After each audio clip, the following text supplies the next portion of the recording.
Hello, welcome to Phone Pals. This is the operator speaking. I have Oluwatumininu and Ruti on standby. Connecting them now. Hi, Jimmy. How are you? I'm okay. How are you doing? I'm good, thank you. That's great. That's great. So, So, how was your, yes? shall we look at the questions and answer them, Yes, absolutely. or shall we find out a bit about each other first? I would like to find out a little bit more about you. Yeah, I'd like to know a bit more about you as well. Okay, great. Yeah, sure. Can you please start? Yes, I will. So, I'm Ruti. I'm Mhm. 55, and I'm from England Yes. originally, and now I'm living in Cork. I actually moved out of the Mhm. city a few weeks ago, and I'm living in Crosshaven for now. Wow. Um, Yes. so one of the things people find really interesting about me is I'm Jewish. And Wow. another thing people find interesting about me is that I'm a musician. That's amazing. That's so cool. Yeah. I'm also That's amazing. a mother of adults, and yeah, and yeah, looking forward to hearing about you now, to me. Ah, that's great. So my full name is Oluwatumininu. It basically means God is within me. It's a name I've struggled to spell whenever when people ask me to spell it. But growing up, I didn't really like my name because it was super long and I felt like it was super embarrassing. But I've learned to love it because it carries so much meaning as well. So Yeah. yeah, and I am an environmental analyst. I work for Cork County Council, Mhm. and I'm 26 years old. I also do modeling part time and dancing. So yeah, um, what's interesting about me is I love traveling. I love traveling, and I also have a amazing relationship with my three younger sisters. There's only women in our family. We have no brothers, no men, really. Right. And yeah, that's it. That's amazing to me. I'm also Thank one you. of three sisters. No way, that's Yeah. amazing. I'm the third of four sisters. Wow. Yeah, and you're the first of four sisters? I'm the first. Yeah, it's a big Wow. responsibility. I'm not gonna lie. It's a massive responsibility, but it's so worth it. It's really great. And they're now all older. They're practically adults. There's just one baby in the family. She's 17, Uh-huh. but everyone else has grown up. Yeah. But it's great. It's great watching them become really independent women, and they're so smart. There's an architect in my family, a lawyer, and hopefully very soon a producer as well. So it's really great. It's amazing. That really is amazing. And it's Mm, such a different experience because you're the oldest. Because I never thought of my sisters in that way of like watching them grow yes. up. Um, Yeah. Certainly not when I was your age. Like now, I see them, I'm Yes, proud of them, yes. but because two of them are older than me, it's just such a different experience. It's It interesting. is. Yeah, no, it is. I think also when it comes to because you see I was involved a lot in their upbringing as well, so I was always there to help them with their homework and cook for them and make sure they're okay and listen to all their boy troubles. Yeah. So yeah, it's a bit different. Yeah, like watching them grow, and also our relationship, the bond we have, because you see, me and my sisters used to live apart. So there's four of us. So two of us used to live with my dad, and the two other sisters used to live with my mum. So for Uh-huh. 7 years we were apart, you Wow. know. Yeah. Yeah, it was very hard. It was super difficult for all of us because, we couldn't be together as a family. Yeah.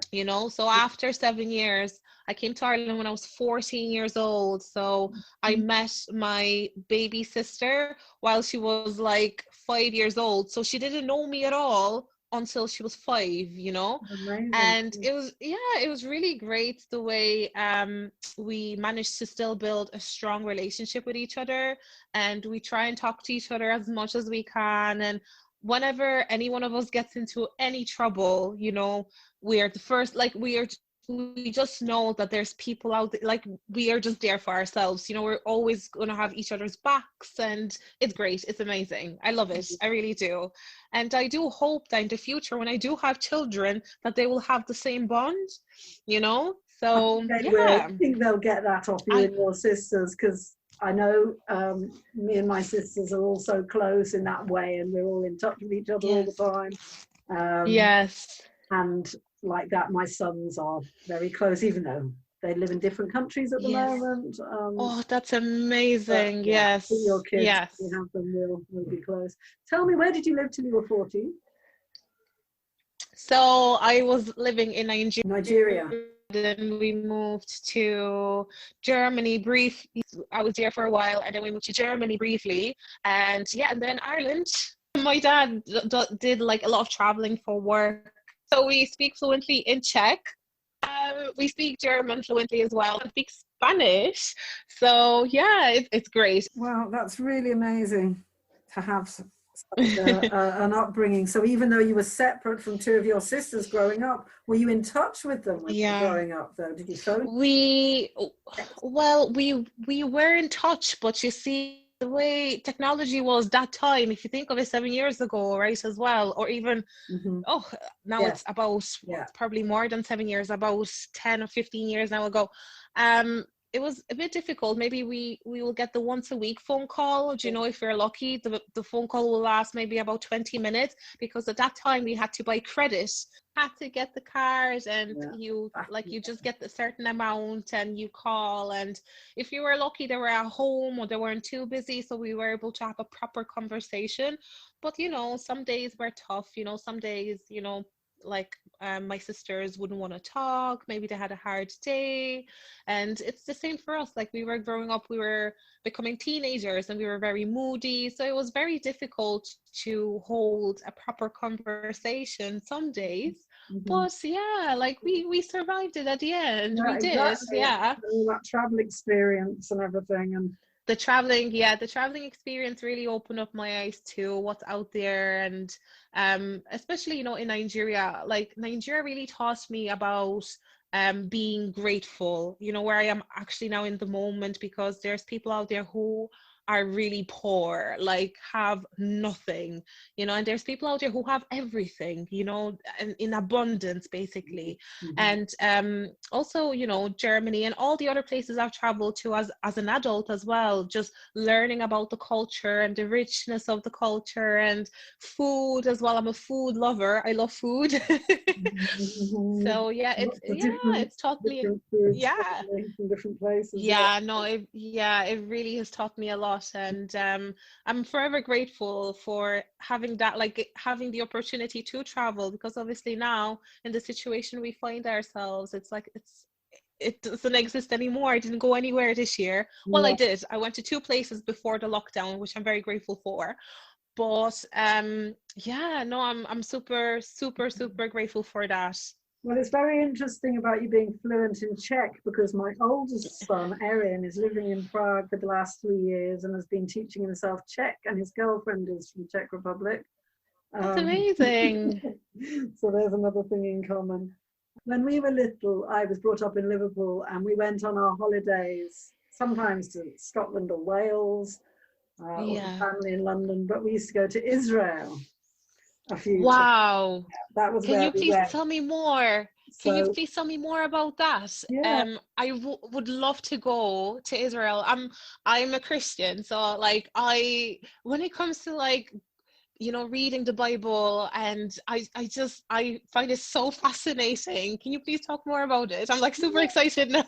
Well, I mean, I suppose for me as a child going to Israel, that was just where we went on our holidays, and we sat on the beach, and my mum went off and bought chicken sandwiches from the shop and brought them to us, and, you know, we ate them. That was a nice little memory. And, you know, when we would visit, we had family there. We had family there because obviously a lot of Jewish people, a lot of Jewish people are attracted to Israel. So we did have some family there. Some of my mother's cousins lived there, and some of my dad's siblings, had sort of holiday home there or something. So yeah, we just used to go over, and it was lovely and hot. And I did learn Hebrew as well, because I went to a Jewish school in Liverpool. So that was cool to be able to talk Hebrew. And then when I was old enough to kind of step out on my own, I did go to Israel a couple of times, but I sort of lost interest in Israel, I suppose, and lost interest in Judaism for a long time as well. But I did go to Israel, and I had some great times as a young adult working in a pizza place and partying and, Hello, this is your operator speaking. You have 2 minutes left on the call. Oh, I can't believe it's nearly over. Oh, no way. No. I wanted to continue. No. No. Okay, we better answer this question. Okay.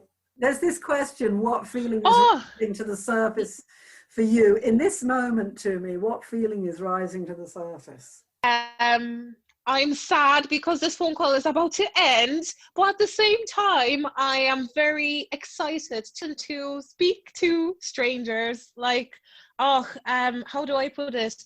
Since this whole COVID situation, communicating with people, I've just lost the touch of communicating with people, talking to people, and it's so bad, and I miss it. I really do miss it.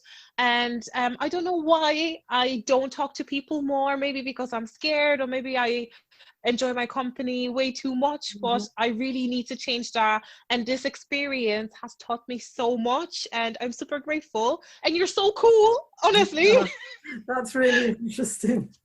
I think what's rising to the surface for me at this moment is that it's still light. I've still got time to go for a walk this evening after the conversation, and I am really, really happy to talk to you. You seem a very interesting woman, and it'd be lovely to talk to you again at some time for more than just a few minutes. Absolutely. I can't. Yeah, I have to. Definitely. Please, we definitely have to talk again. Definitely.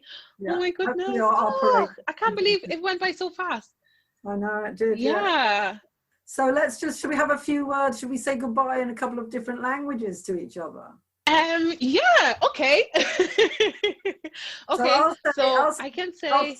Yeah, go on, Timmy, you say first. Okay, so I will say ahoy, which is, or ciao, which is bye in Czech.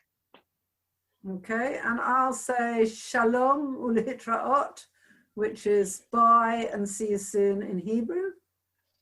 Wow, that's amazing. Okay, I'll say odabo, which is in Yoruba for bye. Cool. And last one is just bye, right? Bye in English, and auf Wiedersehen in German. Okay, and I'll give you au revoir in French, sei gesund, which is Yiddish for good health, be healthy. And bye! That was the end of episode 4 of Phone Pals, featuring Oluwatumininu and Ruti. Have a good day.